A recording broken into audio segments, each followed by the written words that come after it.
మేఘాలయలో హనీమూన్‌కు వెళ్లిన కొత్త జంట అదృశ్యం కావటం, భర్త రాజా రఘువంశీ దారుణ హత్యకు గురి కావటం సంచలనం సృష్టిస్తోంది.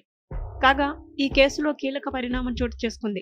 భార్య సోనం రఘువంశీ ఆచూకీ కోసం గాలిస్తున్న మేఘాలయ పోలీసులకు జూన్ 4న సోహ్రా సమీపంలోని మాక్మా రోడ్డు వద్ద మరకలతో కూడిన ఒక రెయిన్ కోట్ దొరికింది. దీనిని ఫోరెన్సిక్ పరీక్షల నిమిత్తం పంపించారు.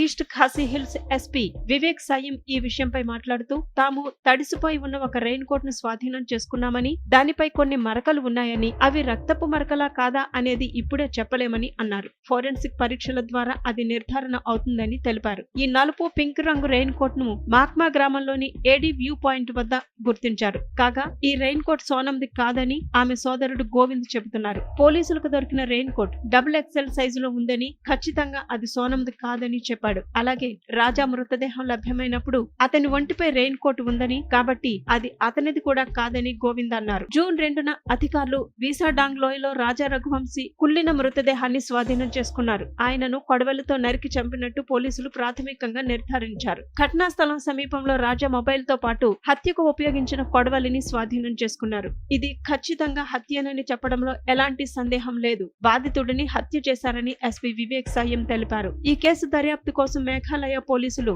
ప్రత్యేక దర్యాప్తు బృందాన్ని ఏర్పాటు చేశారు. అయితే రాజా భార్య సోనం రఘువంశీ ఆచూకీ ఇప్పటికీ లభ్యం కాలేదని పోలీసులు తెలిపారు. అదృశ్యమైన సోనం కోసం గాలింపు చర్యలు ముమ్మరంగా కొనసాగుతున్నాయి. ఈ గాలింపు చర్యల్లో NDRF, SDRF, అగ్నిమాపక మరియు అత్యవసర సేవల సిబ్బంది, సిట్, SOT బృందాలతో పాటు స్థానిక వాలంటీర్లు కూడా పాలు పంచుకుంటున్నారు. మొత్తం 50 నుంచి 60 మందికి పైగా ఈ ఆపరేషన్లో నిమగ్నమై ఉన్నారు అని ఎస్పీ వివరించారు.